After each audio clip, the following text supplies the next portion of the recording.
Bueno,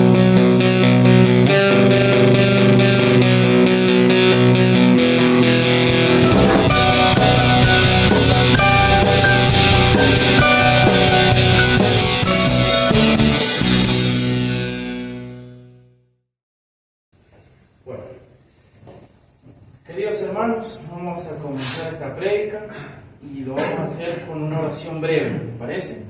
Una breve oración.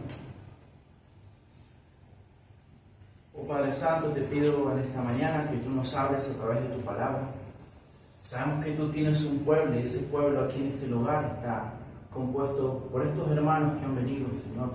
Han demostrado que te aman a ti mucho más, Señor, que a ellos mismos, para dejarlo todo e ir a Cristo.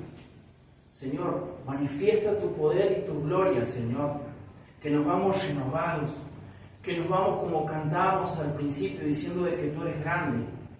Oh, que vamos a la cruz, vamos al altar. Jesús es el sumo sacerdote y este libro lo explica por excelencia. Y también, Señor, te pido que todos queramos buscar más de ti, como decía la administración de la alabanza en esta mañana. En el nombre de Jesús de Nazaret te lo pedimos. Amén. Amén, hermanos. Abran sus Biblias en Hebreos capítulo 2, versículo 10. La vez pasada el título del sermón se llamó Jesús coronado de gloria y honor. Y dijimos que el autor en el capítulo 1 presenta a una audiencia, a unos hebreos que estaban sufriendo la persecución de los judaizantes, estaban sufriendo la persecución del Imperio Romano y estaban siendo tentados a desconfiar en Cristo. Pero el autor de Hebreos dice, confíen en Cristo porque Él es el profeta, Él es el sumo sacerdote, Él es más que Moisés. Y no solo eso, sino que Jesús es el Rey de Gloria y es Dios mismo. O sea, presentó a Jesús como el Hijo de Dios en todo el capítulo 1. Y pone la frutilla al postre a decir que Jesucristo es superior ¿a quién? A los ángeles. Pero en el capítulo 2 hace una exhortación. Como un pastor, el autor de Hebreos exhorta a la iglesia a que no descuide la salvación que Jesús ha ganado en la cruz del Calvario, levantándose entre los muertos al tercer día. Y les dice, ¿cómo escaparemos nosotros si descuidamos una salvación tan grande? Pero a medida que va avanzando los versículos, él utiliza para hablar del Hijo de Dios ya otra palabra, que es Jesús. Y lo presenta como aquel que ha sido coronado de gloria y honor. ¿Para qué? Para que los creyentes de la congregación no dejen de congregarse y sigan mirando a Jesús. Anoche hablamos cómo algunos se apartan de Cristo. Cuando vienen las tentaciones, cuando vienen las pruebas de la vida, se apartan de Cristo. Y esta carta tiene la intención de rescatar las almas del infierno. Esta carta tiene la intención de presentar a Cristo como sumo sacerdote, como aquel que tiene los tres oficios, ¿no? De profeta, el sumo sacerdote, ¿no? El Señor Jesucristo, pero también como Rey. Esos tres oficios. Así que hoy quiero hablar de Jesús y su papel como Salvador. Por eso el título de este sermón se llama así, mis hermanos, Jesús y su papel como Salvador. Yo creo que a la luz de los textos que vamos a leer, el autor de Hebreos nos presenta a Jesús y su papel como único Salvador. Nuestro Salvador no es la Virgen María, como dicen los católicos, la tradición romana, ¿no? No es ningún otro sino que Jesús, que es Dios, como viene diciendo el autor de Hebreos, pero que ha sido, ¿qué? Encarnado. En esta introducción quiero leerles algo que escribió un teólogo como último para terminar y presentar el primer punto. Y alguien dijo así: Dios le hizo pasar por medio de horrendos sufrimientos. ¿Quién está de acuerdo de eso? Dios le hizo pasar por medio de horrendos sufrimientos para obtener la perfección de nuestra fe. Miren lo que escribió un teólogo, ¿no? Porque cuando hablamos de Jesús y su papel como Salvador, para obtener la salvación no fue algo gratis. Esta mañana escuchaba la predicación del siervo de la IBI, de la Iglesia Crecer, y decía de que realmente la salvación no es algo gratis. No es que Dios dijo, bueno, te perdono. No, no, no. De hecho, cuando Adán y Eva pecan, Dios le da un juicio y lo saca. Y allí predica el protoevangelio. Pero la salvación no es gratis, porque la salvación se lleva a cabo a través de ¿qué? De una obra, y es la obra de Cristo. Cristo tiene que cumplir la obra, por eso Él se termina haciendo hombre. Y no es gratis, ¿por qué? Porque Cristo tuvo que pasar por muchos sufrimientos. Por eso habla de un costo, y la salvación fue a costo ¿de qué? De sangre. Por eso el autor de Hebreos dice, Dios le hizo pasar un teólogo dice esto, inspirado en los textos que vamos a leer de inmediato. Dios le hizo pasar por medio de horrendos sufrimientos para obtener la perfección de nuestra fe.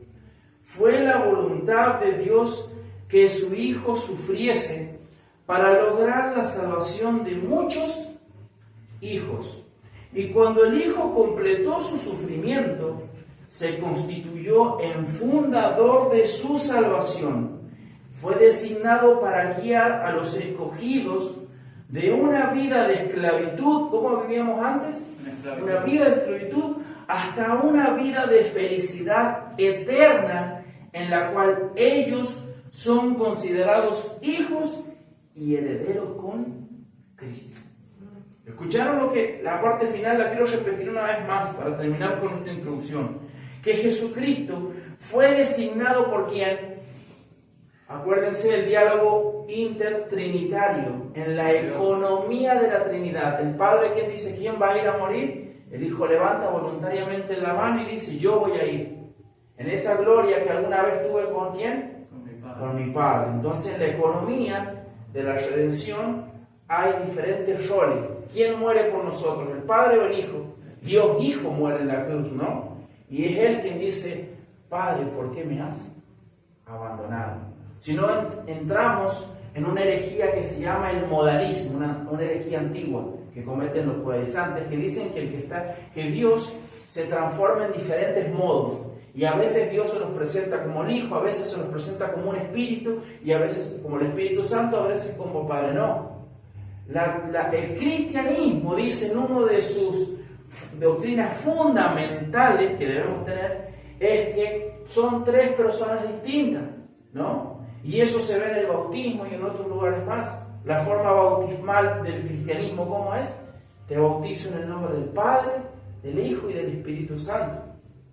Por eso dice este teólogo, fue designado para guiar a los escogidos desde una vida de esclavitud, ¿hasta dónde? Hasta una vida de felicidad eterna, en la cual ellos son considerados los hijos y herederos con Cristo. Ahora vamos al pasaje que nos toca leer, que es el versículo 10. Le voy a pedir a mi hermano Cristian si puede leer el versículo 10 de Hebreos capítulo 2. Amén. Porque convenía a aquel por cuya causa son todas las cosas, y por quien todas las cosas subsisten, que habiendo de llevar muchos hijos a la gloria, perfeccionase por aflicciones al autor de la salvación de... Amén. Gracias, hermano. Punto número 1 de este sermón, que se llama Jesús y su papel como Salvador. Número 1, Jesús muere por sus hermanos. Acuérdense que estamos en el mes de la Reforma Protestante, mis hermanos. Y nosotros como reformados tenemos un apartado que se llama la expiación, ¿qué? Limitada. Y creemos que Jesucristo, por aquellos que murió realmente, no fue en vano, fue una salvación y una muerte efectiva. Por eso cuando hablamos de Jesús y su papel como Salvador, Él no muere potencialmente. De manera que eso nos lleva a considerar que la salvación no es que universal. Y vamos a leer cómo acá el autor de Hebreos va a citar un salmo mesiánico, ya llegaremos ahí, para decir que Jesús muere ¿por quién? Por sus hermanos. ¿Todos son hermanos de Jesús? ¿Todos son hijos de Dios? ¿Acaso? No. ¿Qué dice San Juan capítulo 1 versículo 12? Y aquellos que le recibieron. ¿Cuántas personas rechazan a Cristo? ¿Cuántas personas tienen el corazón duro? ¿Cuántas personas ni siquiera llegan a escuchar el mensaje de Dios? ¿No? Por eso, número 1, Jesús muere ¿por quién? por sus hermanos. Y voy a fundamentar esto con el versículo, porque parece que el versículo 9 habla de una salvación universal, pero cuando venimos, por razones obvias, tuvimos que cortar el mensaje en el versículo 9, pero a la luz de su contexto inmediato, que es el versículo 10, nos damos cuenta que Jesús no muere por todo el mundo, sino que muere por sus escogidos, y son sus hermanos. Miren el versículo 9. Verso 9 dice: pero vemos a aquel que fue hecho un poco inferior a los ángeles. ¿De quién es ese? ¿Quién es aquel? Jesús. Es decir, a Jesús. Ya explicamos por qué es mejor. Un teólogo dice algo interesante que quiero traer. ¿Qué significa ese texto? Leía. Dice de que Jesús temporalmente, en ese periodo que él se humana, fue hecho menos que los ángeles. Porque cuando él, ¿cómo se llama el título del sermón pasado? Jesús fue coronado. ¿Cuándo él es coronado? Cuando él vence la muerte. Entonces fue un tiempo, ¿no? Unos años que él toma esa posición y que es hecho menor que los ángeles. Pero una vez que él vence, él se convierte en ¿quién? En el que vence la muerte, y Dios le dice: toda potestad te ha sido entregada al Hijo, ¿no? Verso 9. Pero vemos a aquel que fue hecho un poco inferior a los ángeles, es decir, a Jesús coronado de gloria y honor. ¿Lo ven? Él es coronado de gloria y honor ahora. ¿A causa de qué? Del padecimiento de la muerte. ¿Lo ven? Ahí lo dice el autor de Hebreos. Él es coronado porque vence en la cruz, vence la muerte que había destruido a Adán, muerte que había destruido a Eva, y por consiguiente Adán, como es la cabeza federal del humano, el pecado original le entra a quién y le toca, y es parte de quién, de todo el ser humano. Todo el género humano es identificado, según Pedro, según los salmos, como una hierba que es nada, que es una hierba que se consume en el desierto. Y termina diciendo el verso 9, que esto es lo que quiero llamar la atención a ustedes: para que por la gracia de Dios probara la muerte. ¿Por quién? Por todos. Todos. ¿Es todo el mundo? No. Si por eso el punto número 1 es que Jesús muere, ¿por quién? Por sus hermanos. Ese todo es ¿quién? Es todos sus hermanos. Es todos los escogidos. ¿Por qué? Porque Jesús en su muerte, ya lo dije recién, muere, y Él salva a todos los que el Padre le da. Todos aquellos que Dios los ha escogido porque por pura gracia no teníamos nada que ofrecerle al Padre, pero Él nos amó, Él nos llamó y Él nos escogió. Y el verso 10 dice: porque convenía que aquel para quien son todas las cosas y por quien son todas las cosas. Quiero llamarles la atención al sujeto del verso 10. ¿Quién es el sujeto del versículo 10? Dios Padre. Miren lo que dice: pero porque convenía que aquel para quien son todas las cosas y por quien son todas las cosas. Esto es una doxología, mis hermanos. El versículo 10, después de hablar de la gracia de Dios, que gracias a la gracia de Dios Cristo nos ha dado la salvación, el versículo 10 comienza con el sujeto que es Dios Padre. Y veamos algunos pasajes más que hablan de esta doxología. Una doxología es una alabanza a Dios, para quien son todas las cosas y para quien son todas las cosas. ¿Por qué? Porque acuérdense que el Padre, que es lo que dice, orquesta la salvación desde antes de la fundación del mundo. Veamos algunos pasajes más. Por ejemplo, Romanos 11:36. Es por eso que muchos teólogos dicen que el autor de Hebreos podría haber sido ¿quién? El apóstol Pablo. Porque mucho de lo que leemos en Romanos, en Hebreos, se encuentra en la teología paulina. Romanos capítulo 11, verso 36 nos dice lo siguiente. Dice así: porque de Él, por Él, Romanos 11, verso 36. Porque de Él, por Él y para Él son todas ¿qué? Las cosas. A Él sea la gloria por siempre. Amén. Entonces, el sujeto del versículo 10 que hemos comenzado la prédica, ¿quién es? Dios Padre. Leamos otra doxología más en la Biblia, Judas 25, antes de Apocalipsis. Un versículo antes de Apocalipsis, un libro antes de Apocalipsis. Judas, que tiene un solo capítulo, verso 25, dice lo siguiente: al único Dios nuestro Salvador, por medio de Jesucristo nuestro Señor, sea gloria y majestad, dominio y ¿qué? Y autoridad, antes de todo tiempo, ahora y por todos los siglos. Amén. ¿Ven? Versículo 10. El sujeto del versículo 10 dijimos que es Dios Padre y comienza con una doxología, ¿no?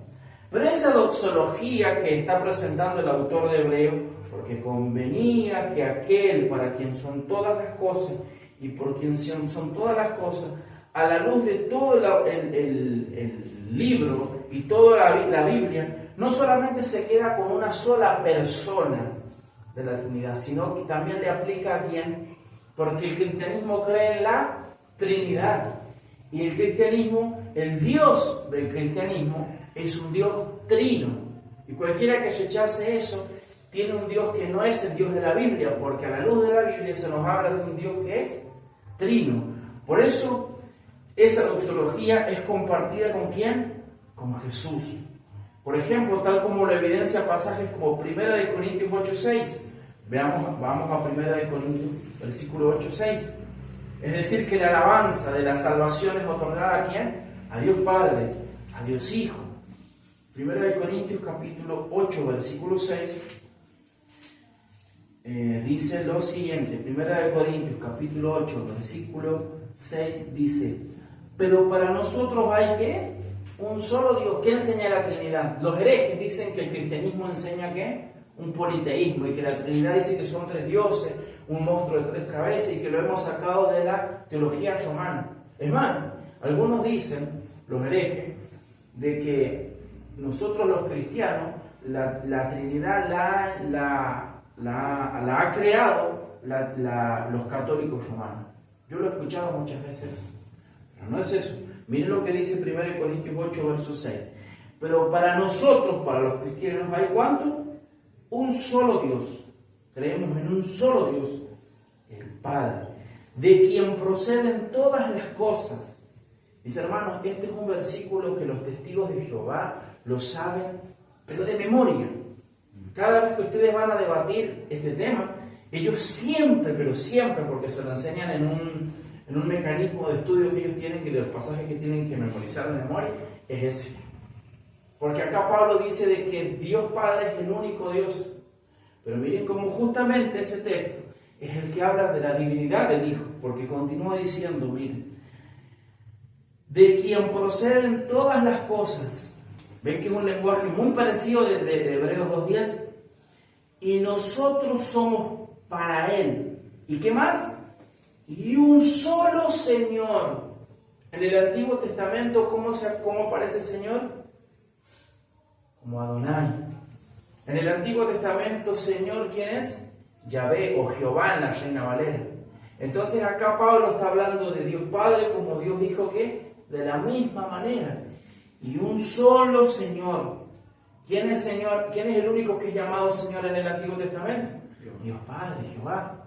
Y acá es llamado también Cristo. Y un solo Señor, Jesucristo, por quien son todas las cosas y por medio de Él existimos nosotros.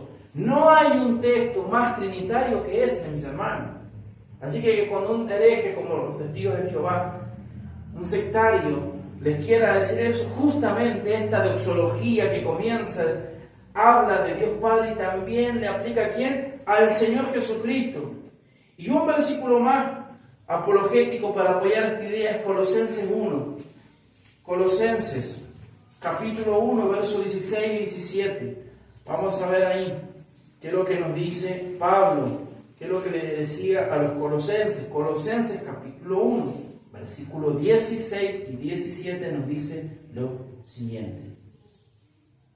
Porque en Él fueron creadas todas las cosas, tanto en los cielos como en la tierra, visibles e invisibles, ya sean tronos o dominios, o poderes o autoridades. Todo ha sido creado por medio de Él y para Él. Y Él es antes de ¿qué? De todas las cosas, y en Él todas las cosas permanecen.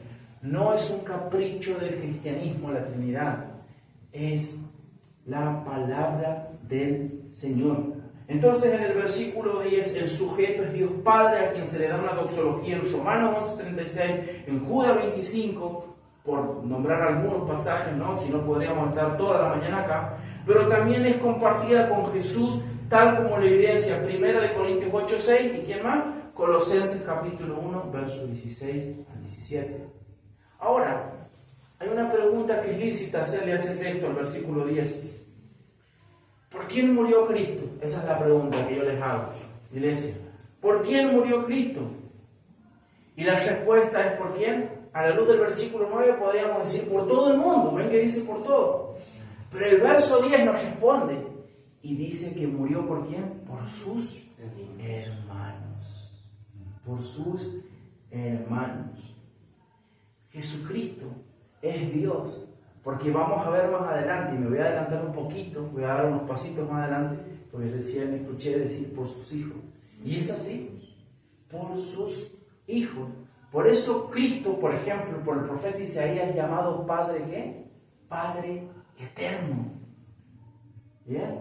Pero también somos sus hijos. ¿En qué sentido somos sus hijos? Porque Él es el autor de la salvación. Como leía al principio, que Dios hizo pasar por medio de muchos sufrimientos. ¿Por qué? Para lograr la salvación de muchos hijos. Y cuando el Hijo completó su sufrimiento, se constituyó en el fundador de la salvación. ¿Quién es el fundador de la salvación, mis hermanos? Cristo. Ahora de vuelta la pregunta, ¿por quién murió Cristo? Y la respuesta a la luz del versículo 10 es por sus hermanos. Entonces, si estamos hablando de soteriología, si estamos hablando de salvación, con un título que se llama Jesús y su papel como Salvador, ¿por quién murió Cristo? ¿Por todo el mundo? Ha muerto por su iglesia. Él ha comprado su novia, Él ha comprado una congregación que la ha santificado. Bien, Él sufrió los dolores de muerte por nosotros. Y leamos Isaías 53. Isaías 53, miren lo que va a decir el hebreo Isaías. Miren lo que va a decir este judío. Miren lo que va a decir este profeta considerado como uno de los profetas mayores. No porque la profecía sea más grande una que otra, sino por la cantidad de profecía que nos dio este profeta. Quiero que leamos algunos pasajes del versículo 5 al 7. Y me gustaría que alguno que está acá en la audiencia pueda leer, ya que pueden leer Giselle el 5, mi hermano Adrián el 6 y Cristian el versículo 7, un versículo cada uno. ¿Bien? ¿Les parece? Isaías 53. Miren acá cómo el Antiguo Testamento nos habla del sufrimiento que Jesús pasó para darnos la salvación. Mas el herido fue por nuestras rebeliones, molido por nuestros pecados, y el castigo de nuestra paz fue sobre él, y por su llaga fuimos nosotros curados. El verso 6. Todos nos descarriamos como ovejas, cada cual se apartó por su camino, mas Jehová cargó en él el pecado de todos nosotros. ¿Quiénes son todos nosotros? ¿Lo ven que lo dice? Todos nosotros, sus hermanos, sus hijos. Verso 7. Angustiado él y afligido, no abrió su boca, como cordero fue llevado al matadero, y como oveja delante de sus trasquiladores se enmudeció y no abrió su boca. Él fue oprimido, mis hermanos, fue afligido, el Señor Jesucristo. Fue tratado como una oveja y murió por nuestros pecados. Por eso la salvación, Dios, el que rechace la salvación, cada vez que ustedes predican, porque esto es un misterio, ¿bien? Así como Dios predestina, Dios también, como calvinistas, como reformados, nunca perdamos en la mente que Dios es un Dios misericordioso. Nosotros también enseñamos el mensaje de la libre oferta, se conoce. ¿Saben qué es eso? Es predicar ¿a quién? A todo el mundo. Mis hermanos, nosotros creemos que si la salvación dependiera del ser humano, ninguno se salvaría, ¿no? Y predicamos ¿por qué? Porque sabemos que es un Dios que va a salvar justamente. De hecho, una vez dijo el pastor Sugel, ¿por qué tenemos que ir y predicar? ¿No? ¿Por qué tenemos que ir y evangelizar? Si la salvación dependiera de los seres humanos, no deberíamos evangelizar. ¿Por qué? Porque se salvarían solos. ¿Qué enseña el Papa Francisco? ¿Qué ha enseñado todas las religiones? Que las personas todas van a ir ¿a quién? A una imagen de Dios. Hace poquito las declaraciones del Papa Francisco fueron de que todas las religiones conducen y tienen un mismo Dios, sino que son como idiomas. Él puso el ejemplo de los idiomas. Pero en definitiva todos terminarán siendo ¿qué? Salvos. Pero no. ¿Por qué vamos? Predicamos el Evangelio justamente porque tenemos un Dios que es Salvador. Y el capítulo 53, para ver esta idea de que Cristo murió por su iglesia, miren cómo termina el capítulo 53, es el verso 12.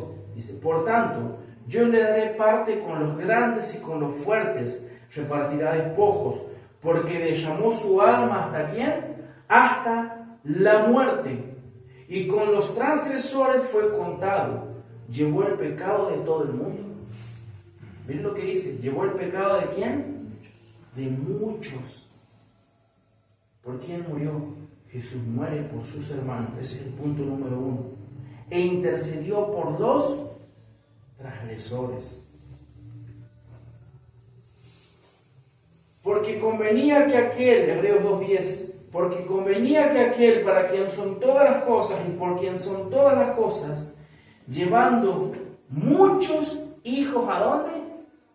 A la gloria, hiciera perfecto por medio de los padecimientos al autor de la salvación de ellos. Los sufrimientos son los que habla el siervo sufriente de Isaías 53, ¿no? Dice un comentarista, comentando, valga la redundancia, este pasaje lo siguiente, y lo cito. Jesús es presentado como el autor de la salvación ¿de quién? De ellos. ¿Quiénes son ellos?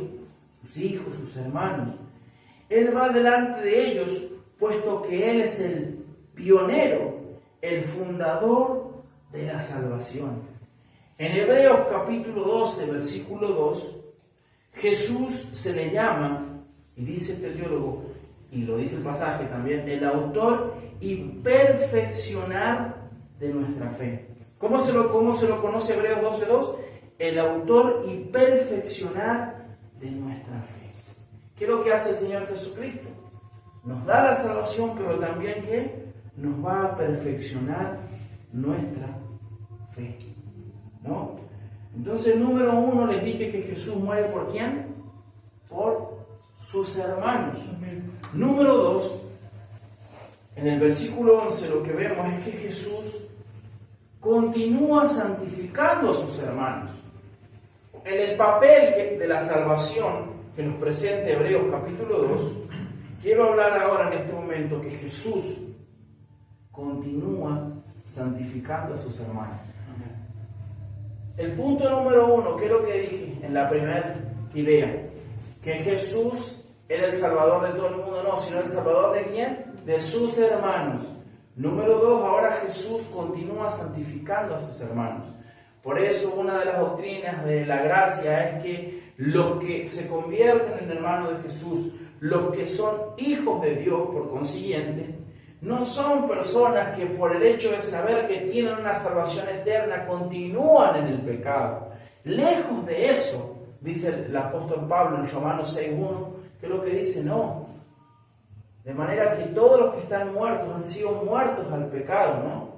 Nos identificamos con Cristo porque reconocemos lo que ha costado esa salvación.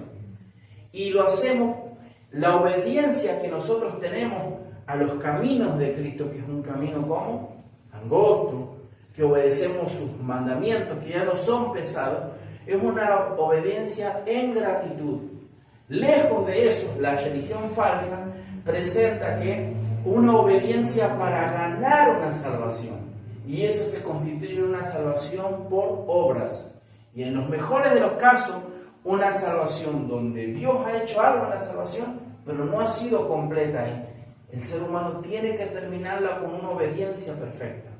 Voy a citar inmediatamente ya, en unos segundos más, un catecismo antiguo muy conocido, como es el catecismo de Heidelberg. Pero vamos al versículo 11. Quiero que lo leas, hermano Cristian. Ya dijimos que Jesús llevó el pecado de muchos hijos a la gloria, ¿no? Y que nos está perfeccionando. Pero ahora hablemos de que hablemos de la santificación que el Señor está llevando en nuestras vidas. Porque el que santifica y los que son santificados de uno son. Amén. Todos, por lo cual no se avergüenza de llamarnos hermanos. Amén.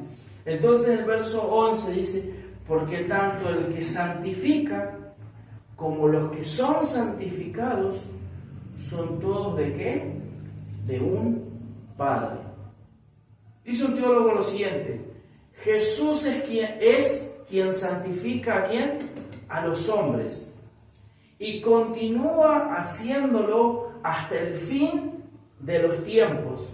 Es Él quien quita el pecado del mundo y sirve constantemente como sumo sacerdote a favor de su pueblo. Fin de la cita. El Señor continúa santificando, continúa animándonos, continúa como abogando por nosotros desde el cielo, hablándonos con la palabra, porque el oír, ¿cómo tenemos fe? Somos salvos por medio de la fe, una fe que Dios nos ha dado. Dios nos ha llevado a convencer. ¿Por qué creemos que la Biblia es la palabra de Dios? Por la fe, mis hermanos.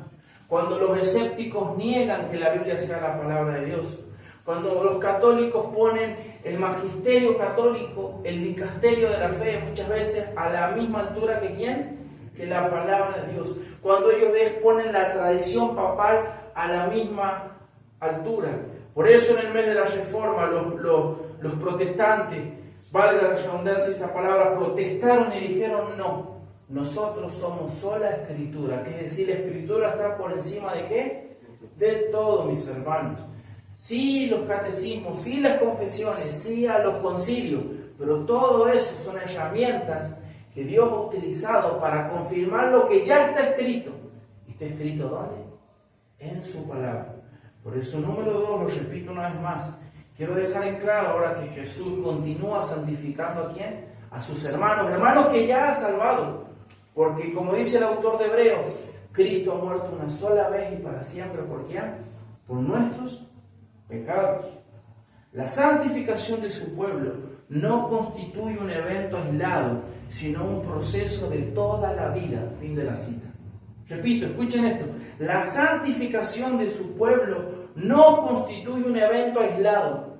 Hay gente que les va a decir, yo me acuerdo que fui a un lugar y levanté la mano y vino alguien y me impuso las manos y desde ese momento yo dejé tal cosa. No cabe duda que eso es importante.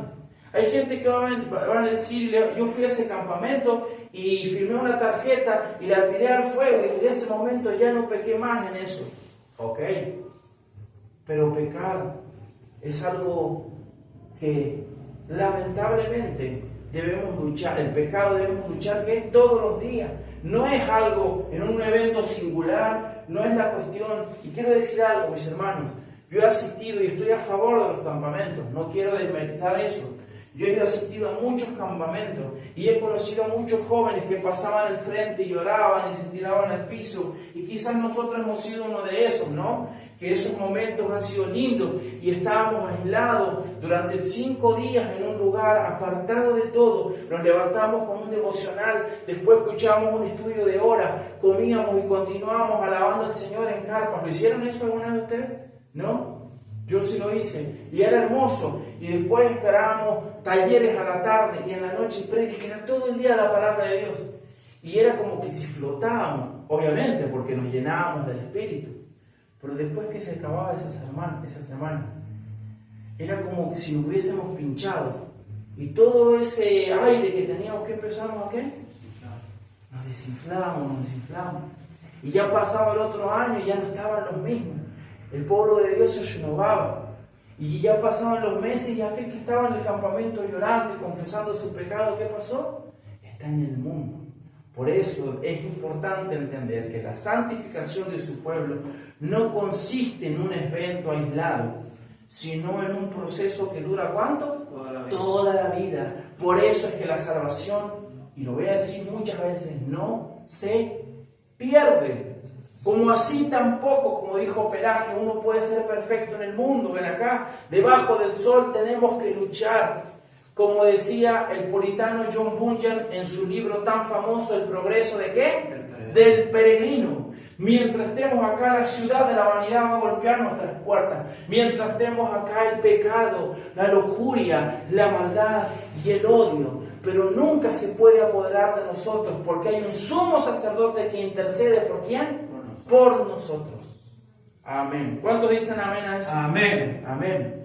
Entonces debemos hacernos una pregunta y nos debemos preguntar, y yo le pregunto y piensa en esto, yo voy a responder lo que dice uno de los grandes catecismos de la teología reformada, pero la pregunta es esta, escuchen esto: ¿puede la gente santificada cumplir la voluntad de Dios perfectamente? ¿Puede uno ser perfecto en este mundo? Eso es imposible. Hay religiones ascéticas que enseñan eso, ¿no? Que uno puede ir evolucionando a través de la espiritualidad y convertirse ¿qué? En un semidios. Religiones como el budismo, religiones que tienen esta metafísica, ¿no? Que hablan de eso y se conviertan en ¿qué? En dioses. Sectas que hablan esas como la que hace poco se publicó en los Antares de la Fe, que hablaba un falso maestro allá en Chile. Algún día lo vamos a ver, es horrible, termina asesinando todo. Pero él pregonaba eso, ¿qué? La perfección. Dice, hermano, lamentablemente hay muchos hermanos que los amamos en el corazón, pero muchos hermanos pentecostales que van a ese punto, ¿no? Y muchos de ellos mueren ayunando, ¿saben ustedes? Hace poco, el año pasado, una hermana pentecostal en África muere porque intentó ayunar ¿cuánto? 40 días. Y su intención es buena, pero es un celo no conforme a la ciencia, muchas veces, como dijo el apóstol Pablo a los judíos. Y esta hermana, porque la tradición pentecostal tiene cosas hermosísimas, como su evangelismo, como la memorización de escritura, como muchas cosas, pero a veces su celo al no poder ser igual a Cristo en este mundo, ¿qué es lo que los lleva? A extremismos como eso. Entonces la pregunta es, ¿puede la gente, porque esa es la pregunta que aparece en el catecismo, ¿puede la gente santificada? ¿Quién es la gente santificada? Los que han nacido de nuevo, los que tienen la tercera persona de la Trinidad, el Espíritu Santo, cumplir la voluntad de Dios perfectamente. Escuchen bien lo que va a decir el catecismo de Heidelberg. Dice así: no. Así, comienza así la respuesta. Un no inmenso y una coma. ¿Puede? No. Pues incluso las personas más santas, imagínense aquel santo, aquel teólogo que ustedes ven, aquel pastor que ustedes piensen, Santo Tomás, San Agustín, Pablo, Juan, piensen en esas personas. No, pues incluso las personas más santas, mientras viven en este mundo, dice el catecismo, no pasan de un modesto comienzo en esta obediencia. Repito esa parte final.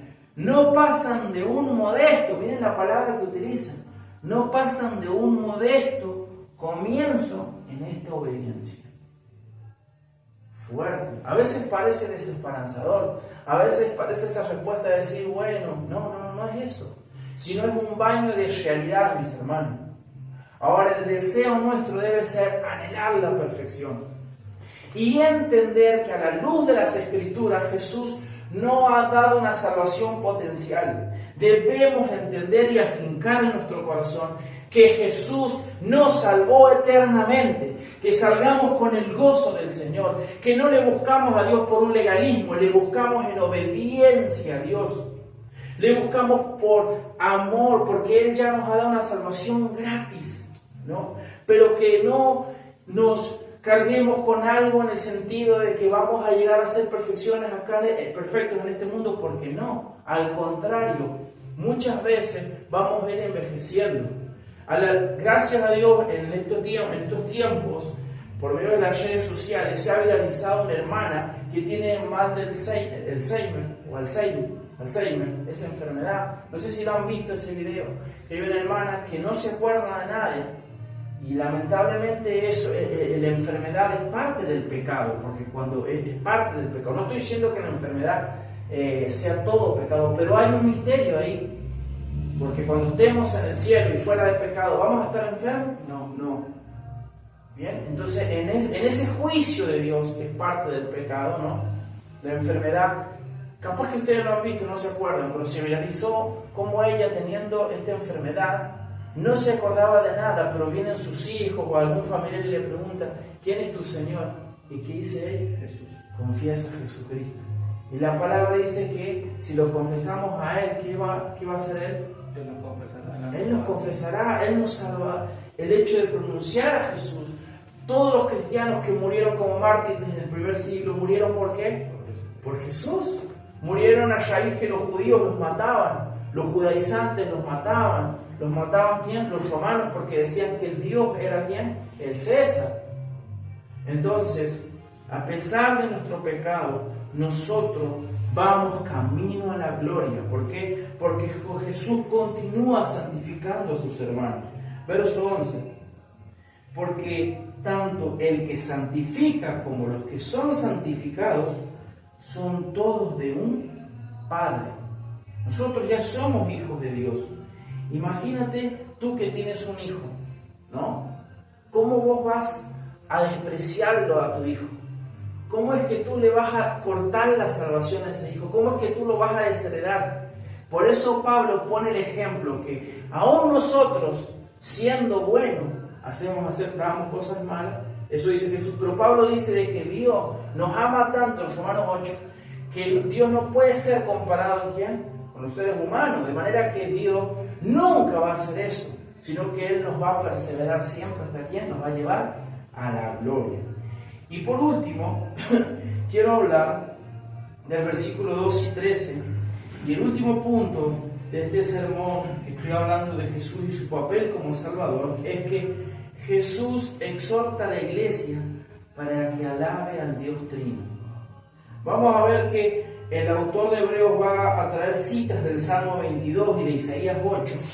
El Salmo 22 siendo un salmo mesiánico y el profeta Isaías siendo Isaías, ¿sabían ustedes que en la academia, en la teología, es considerado como el quinto evangelio? El quinto evangelio. En muchos currículos de diferentes, de licenciaturas, de maestría y de doctorado, se estudia solo el libro de ¿qué? De Isaías. Yo tuve que cursar una materia que se llama Isaías, porque Isaías es considerado ¿qué? El quinto evangelio.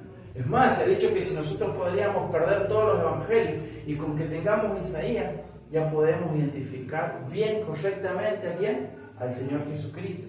¿Cuántos capítulos tiene la Biblia? ¿Cuántos libros tiene? 66. ¿Cuántos capítulos tiene Isaías? 66. Entonces, Jesús, una vez que nos ha dicho, yo te salvé, yo te santifico, termina con un ánimo y una exhortación, y eso así quiero terminar este sermón. Jesús exhorta a la iglesia ¿para qué? Para que le alabe, mis hermanos. Verso 12 dice, cuando dice, anunciaré tu nombre ¿a quién? A mis hermanos. ¿Quién nos anunció la imagen misma de Dios? ¿Quién nos representó a Dios perfectamente? Señor, ¿dónde vas? No sabemos dónde vas a ir. Muéstranos el Padre. ¿Qué le dice Jesús? Yo soy la misma imagen de Dios. El que ha visto a mí, ¿ha visto a quién? Al Padre. Porque Dios es un Dios trino y un solo Dios. En medio de la congregación te cantaré ¿qué? Himnos. ¿Ven? El Salmo 22 es una cita del Salmo 22, mis hermanos. Por eso Jesús nos está exhortando a que le alabemos. Si Dios nos ha dado una salvación tan grande, ¿cómo la vamos a descuidar, hermanos? ¿Cómo no vamos a andar gozosos? ¿Cómo vamos a andar con depresión espiritual? ¿Cómo vamos a andar ahí decaídos cuando tenemos una salvación? Cuando ya iremos a la gloria, cuando no vamos a perder esta salvación, cuando terminaremos como amados por Cristo. Por eso Jesús anuncia ¿qué? Y nos dice que cantemos en medio de la congregación. Esa palabra congregación también puede ser traducido como ¿qué es la congregación? La asamblea, y es la ¿qué? La iglesia. Entonces el Señor está exhortando a su iglesia a que le alabe, porque anunciaré tu nombre a mis hermanos. ¿Quién es la última voz profética? Jesús. En el Antiguo Testamento se habla de que va a venir un Mesías que nos va a anunciar el nombre de Dios. ¿Quién es ese Mesías? Jesús. El cristianismo reconoce a su Mesías. Los judíos todavía lo siguen esperando. Y están esperando en vano. ¿Por qué? Porque su Mesías ya vino. Ya vino. Versículo 13.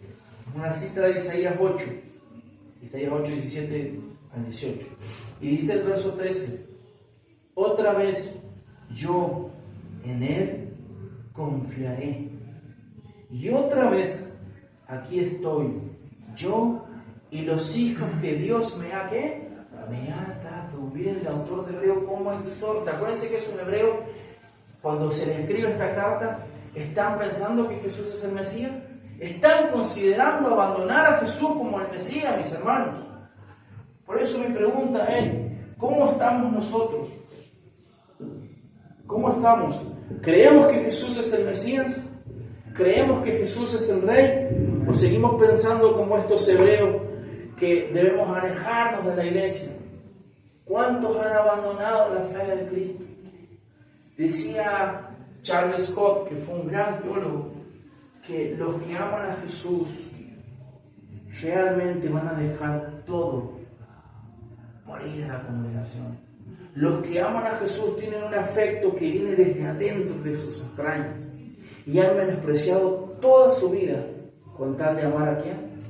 A Jesucristo. Y no van a ser nunca avergonzados, ¿no? Quiero invitarlos a que se pongan de pie y que cantemos como este último punto dice. Jesús exhorta a la iglesia ¿para qué? Para que alabe a Dios Trino. Oremos y luego cantamos ese cántico que dice adorar al Rey. Padre nuestro, gracias te damos en esta mañana. Gracias porque hemos hablado del papel de Jesús en la salvación. Es un Cristo que ha muerto por sus hermanos, que como dice San Juan, Señor, en esto consiste el amor, en que tú diste la vida por tus amigos. Gracias, Señor. Gracias, Padre. Sabemos que tú continúas santificándonos. Y una vez que nos has mostrado la salvación y nos estás mostrando que sigues salvándonos, nos exhortas ahora que te cantemos, que te alabemos, porque tú eres digno de ser alabado. En el nombre de Jesús, toda la alabanza, toda la gloria y toda la honra sea a Jesús.